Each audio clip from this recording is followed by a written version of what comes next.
Hello, Facebook world. My name is Megan Coons, and I am going to share my infertility slash endometriosis slash learning a lot about myself story. So the story starts with me as a child, and I had always heard that my mom had a hard time getting pregnant with me. Just to give you an idea, they got married in 1980. I was born in 1986. And then my brother is 7 years younger. They never did really any investigation as to what the problem was, but I was not completely in the dark when I started to experience these symptoms myself. So fast forward to 2012, I got married, and that was June of that year. And then fast forward 6 weeks later, I just happened to have a pregnancy test, and I took it, and lo and behold, it was positive. And so 9 months later, here comes my oldest daughter, Paisley, who is 8 now, or she'll be turning 8 April 9th. So then fast forward to when she's about 2.5, and we start talking about expanding our family. Paisley was definitely not planned, and it was the first month of our marriage. Boom, here she is. So anyways, she's 2.5, and we start talking about adding more children to our family. And so me, being naive, thought, oh, well, look what happened with Paisley. It's going to happen again. So I'm a nurse at heart. So I wanted to kind of read a little bit about trying to have a baby, things that you could do to help speed the process up, which included checking your temperature every morning with the special thermometer, charting it, identifying ovulation patterns, and also kind of charting how you felt during certain parts of your cycle. Well, I also at that month had bought ovulation tests, and I just assumed, got a positive, let's, go do the deed, and bam, I'll end up pregnant. Well, little did I know that that was not going to be the case. And it was month after month after month of testing and getting negative tests and not knowing why or what was the problem.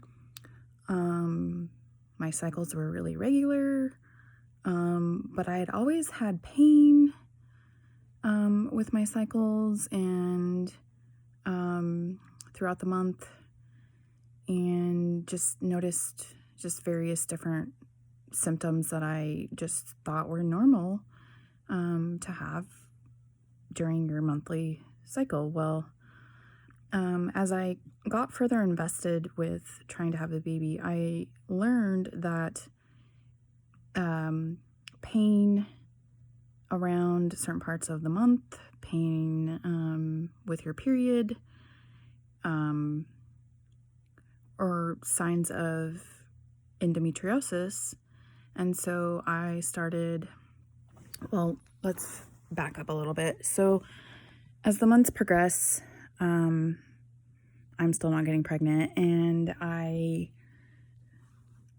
I knew a girl from my hometown who did this natural family planning thing that involved having a special trained doctor to interpret chart results, and they had a very high success rate of pregnancy within the first year.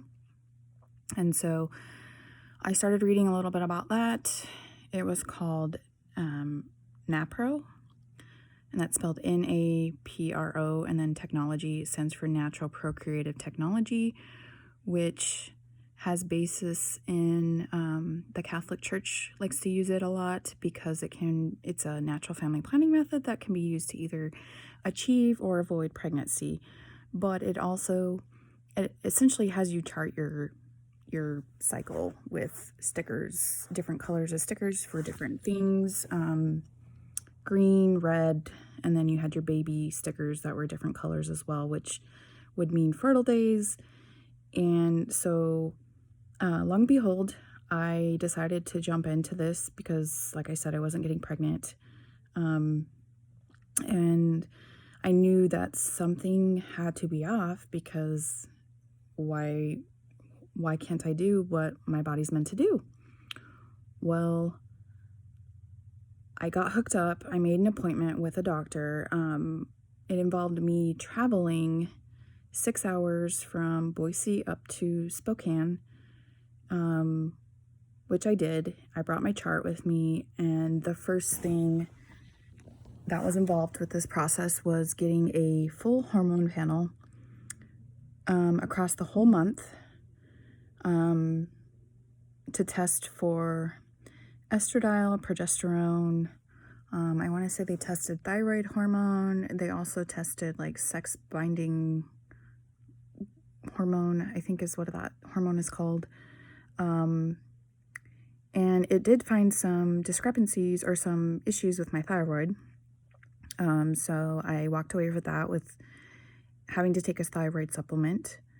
And then she noticed that my progesterone, once I would ovulate, my progesterone was extremely low, which explained my PMS symptoms, moodiness, irritability, also pretty much explained my skin issues, which you can see I still struggle with.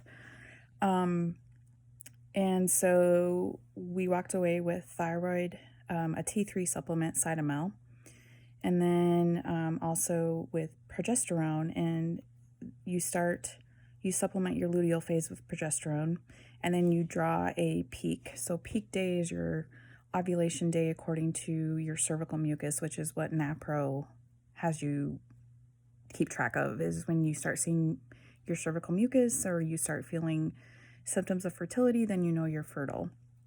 And they tell you to, do the deed every so often to achieve pregnancy. So we do that for several months. I go through various forms of progesterone. I go from oral progesterone to taking the tablets and inserting them vaginally, to then doing IM progesterone in oil, which is hellacious and gives you big welts on your bottom, and it's painful. And so, but I will tell you that my skin was never prettier, and I never felt better. I was sleeping great. It was awesome. Well, here we are. We're doing this whole process for probably 3 years. And in that time, we tried Clomid, we tried Letrozole, and see, NAPRO's idea is to support the natural reproductive phase as much as possible, without altering it or without impeding the body's own ability. Well, I was still becoming quite frustrated because my first year came and went, no pregnancy. Second year came and went, no pregnancy. And meanwhile, I had still been researching like IUI and IVF. So I decided to completely bag the NAPRO. It was getting old going from Boise to Spokane several times a year. And it was getting old having lab draws every month. And plus I wasn't getting pregnant. Still no answers. Oh, rewind a little bit. So the whole NAPRO thing, I finally got the doctor I was charting pain as I experienced pain throughout the month. And come to find out, I was having pain several weeks out of the month, pretty much the whole month.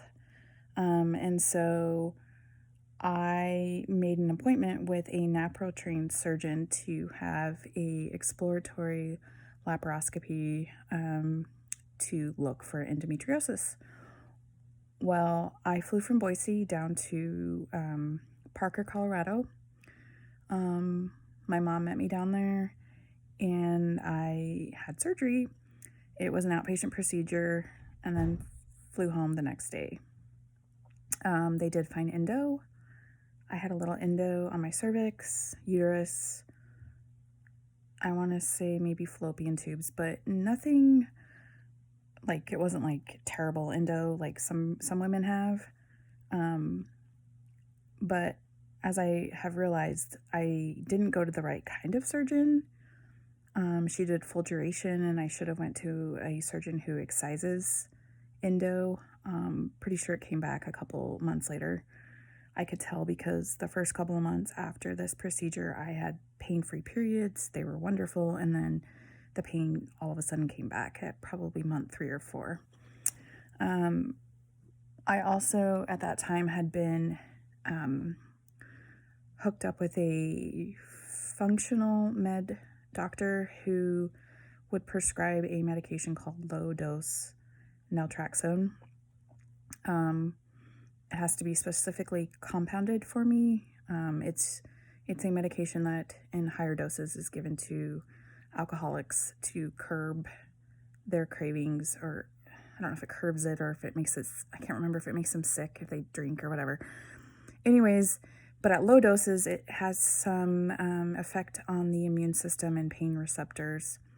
And I had read that this particular medication, and also NAPRO technology, uses low-dose naltrexone. So I went to a doctor and I asked him to put me on it for endo, and it literally changed my life. I have no pain, and I also have like normal periods again. I used to have this tail end brown bleeding, so like the period would end and then it would just like continue with this like brown tinged discharge, and it would go on for like 3, 4, 5 days afterwards, and it was just annoying. And now that I'm on this low dose naltrexone, my period stops like it's supposed to. It's great. So anyways, fast forward back to the IUI. We decide that we're going to do an IUI. And the first one we did was with the reproductive clinic here in town, and it was over $1,000, I think. Our insurance doesn't pay for any of this. And I have networked with several girls around here who have experienced infertility with various factors why, male and female and unexplained, and knew of a nurse practitioner who had experience with infertility herself and did inseminations in her office for $50, and then also did super cheap ultrasounds to check for follicle growth. And she would also prescribe an oral, either Clomid or Letrozole, and then a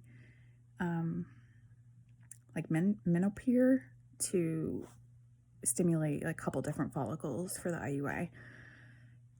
So the first one, I got 3 follicles. We did the insemination. The sperm counts were good. I also in this time had began researching keto. Hubby and I went keto because he had some subpar numbers for motility and morphology both. I mean, not like terrible, but not normal. And so we went keto, and in 3 months, his numbers, he went from 30% motile to 90% motile with switching from a regular diet to keto. Pretty amazing, if you ask me. Plus, we had lost weight. We were feeling great. So anyways, we try 3 IUIs total. Nothing. And so at this point, this is coming on probably close to 5 years at this point, and I'm just exhausted, emotionally drained, and just over it. My heart hurts every month. Friends, family around me are having babies, getting pregnant with subsequent babies, and I'm here with just one child. And no explanation as to why things aren't happening. So I start researching IVF clinics outside of the area here in town, and I find fertility clinic up in upstate New York, CNY. They do IVF for $3,900. Subsequent frozen embryo transfers, I think for the first year for $500. So pretty reasonable. Even with traveling, it would still probably be less to travel to New York than it would be for me to do IVF here in Boise. I was quoted between $20,000 to $25,000 in Boise. And then I also had a meeting with a fertility clinic down in Gilbert, Arizona, called New Direction Fertility. They did an IVF cycle for $4,800, and my friend at the time lived down in Arizona, so I could have stayed with her. It would have been great. It would have worked out great. So the day that the third, and I really truly believe in divine intervention in this whole story. So the day that the third IVF failed, I got a call from Maria, who was our fertility doctor's medical assistant, kind of asking what we wanted to do, what was the next steps that we wanted to do in our journey. And I basically told her that I was looking into IVF and I was going to probably leave the state of Idaho because they were too expensive. I was 32 at the time. So anyways, she goes, "Oh, well, hold on a second. I think I might have something that might help you." And I said, "Oh, okay." So she takes my name down and my number, and then I get a call probably a couple hours later, and it's an IVF coordinator who also is coordinating a clinical trial, who says that they have a IVF clinical trial going on right now, and you had to be 34 years or younger, and you had to, your hormone levels had to be within a certain range. I mean, basically, you're like a science experiment while you're under a clinical trial, and that the whole process would be $2,500, and that included meds. And then I would have to pay an additional $500 for anesthesia. And I was like, oh my gosh, let's do this. And so we proceeded. We signed the IVF consents, I think it was September 17th of 2018. And so I went through the whole process. I stemmed with a kind of old process, or an old stem protocol. I just used Menopur. And then I want to say my trigger shot was Lupron. And I went in, didn't really even know what to expect. I had been told I had 32 follicles, so I thought, oh, they're going to get a fair amount of eggs. Went under, came back, and they had gotten 12. 11 were mature. And so then we left the clinic. I came home, rested, and then got the call the next day that 11 had fertilized, because I had to go back to the clinic for more blood draws, and then they grew them out for 5 days. So basically we ended up with 6 5-day embryos. We didn't do any pre-genetic testing or anything like that. There was no indication to do any of that for us. And so per the clinical trial protocol, we could only transfer 1 egg, and it was a fresh transfer, so it was 5 days after the egg retrieval. And I was testing a vaginal progesterone silicone ring that you inserted into your vagina and left it there for about a week. And then we were to record bleeding and other symptoms associated with this ring and report it back to the coordinator. Well, fast forward, probably about a week. And I had started taking tests. They were negative. I was just, oh my gosh, devastated. Complete and utterly devastated. How could a beautiful egg be implanted into my uterus and it not take? Like, what is wrong with me? My body did this before. What is wrong with me? So this was right at Thanksgiving of that year. And so we had made an appointment with the doctor to kind of go over what our next steps were. And this was like, I want to say it was the day after Christmas. It was December 26th of 2018. We went in there and we talked about doing another transfer. And if that second transfer didn't work, then we were going to test the embryos. And she's like, oh, yeah, you're going to put 2 in, right? And I said, yeah, of course, 2, yeah. You know, thinking to myself, oh, well, 2 will increase my chances of pregnancy, not even thinking that I could end up with 2 babies. The first transfer failed. No other interventions thus far has worked, so I just wasn't planning on this ever working. Thought I was only going to be a one-child mom. Well, fast forward, January of that year was my birthday. My brother came out. I didn't want to do a cycle that year or that month, so we went to February. And I called when my cycle started that month, and they put me, did they put you on birth control? I think they put you on birth control or something for the frozen embryo transfer. And then they start you, my clinic did estradiol shots to build up the lining. I did that once a week, and then my lining was beautiful. Fast forward to February 26th, we went to the clinic and I had 2 embryos transferred into my uterus. I want to say one was a 5BA and the other was a 5BB. And she came and said, oh, the one looked really pretty, but the other one, it collapsed. Because I guess embryos kind of do like a respiration thing where like they breathe kind of, I guess. And so I thought, oh, well, that must mean that one's going to be, I guess, a dud. And so I didn't think anything of it. Well, fast forward probably, let's see, it'd probably be about a week. And it was that weekend, and I was on the hunt for some home decor or something, like a clock or something. And so I told my husband I wanted to go to Home Depot. Well, at this point I was doing intermittent fasting with the keto, so I didn't eat till lunchtime.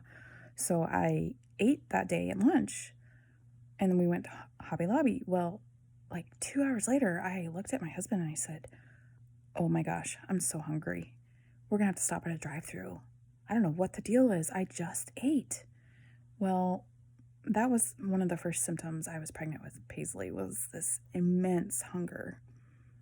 And I didn't think anything of it. I was too, like, thinking that this wasn't going to work. I had even made an appointment for a second opinion, thinking about moving my embryos to another clinic. I mean, I just had started going through this whole process of, this isn't going to work. Well, my husband tells me later on that he just looked at me and he's like, I knew. When you said you were hungry, I knew you were pregnant. So anyways, I came home. I worked from home at this time, and so I had a lot of time to do whatever. My daughter was at school at the time, and so anyways, I didn't have any pregnancy tests in the house. I just had ovulation tests, and an ovulation test will show a blazing positive if in fact you are pregnant. So I took an ovulation test, and it was like the most positive I've ever seen it. And I thought, oh my gosh, I think this is it. And then I looked at the box and I said, no, this can't be it. This is lying to me. I'm not reading this right. So I call my friend who has done IVF, and she's like, dude, get in your car, go to Walmart and buy a pregnancy test. And meanwhile, my husband had told me not to test. He's like, you like messed with your emotions last time. He's like, do not test. Wait till the blood draw. And so anyways, my friend tells me to go to Walmart. So of course I do, because why would I listen to my husband? He doesn't know anything. I come home, I take the test. Oh my gosh. I have not seen 2 lines since 2012. Holy cow. Well, then we did the blood draw, and my levels at like 10 days past a 5-day transfer, so like 15 days past ovulation if it was a normal cycle, were 297. So I had compared that number to my cousin who did IVF and then a friend who did a surrogacy pregnancy, and they both had higher HCG levels with single babies than I did at that time. So I kind of thought to myself, for a second, oh, this could be twins. Well, then once I figured out their numbers and I saw that they had higher numbers, I thought, oh, okay, we're good. Well, fast forward to that first ultrasound, and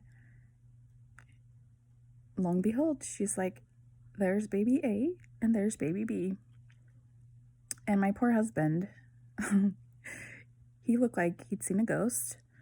And we had went out to dinner after. We went to Wendy's afterwards, actually, because we were both like working that day or something, and just to grab a quick bite of lunch. And he wouldn't talk to me, he wouldn't look at me, and all he could think about was the fact that we were going to need a bigger house, a bigger car. I mean, yeah.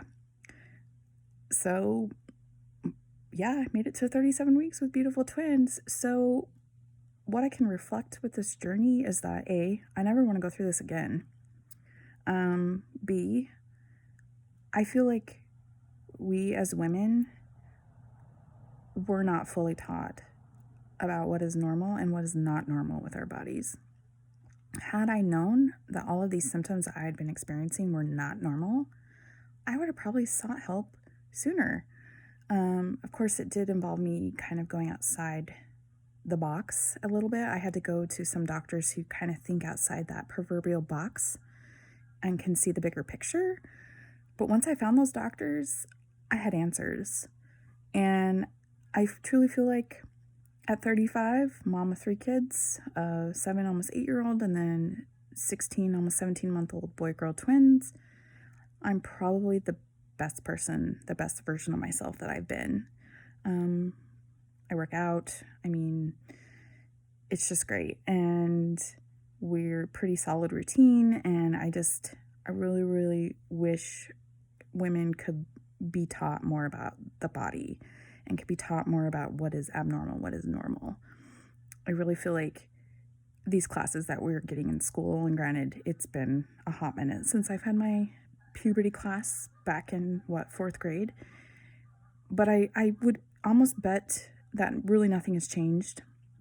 Just knowing what I've talked to younger women and younger girls about with their periods, like, they just don't know anything about them. They don't know it's normal. They don't know what to watch for, how they feel. I mean, no one knows. And I mean, I tell people this stuff and their eyes they just look deer in the headlights kind of look. And so I've really actually, I mean, I'm not sure what my next step is. I know I'm not having any more kids. We donated our embryos, which was another really kind of hard decision because it was kind of like a passing of an era. But now I kind of, want to help other women. So I'm sharing my story in hopes that it helps you. Thank you.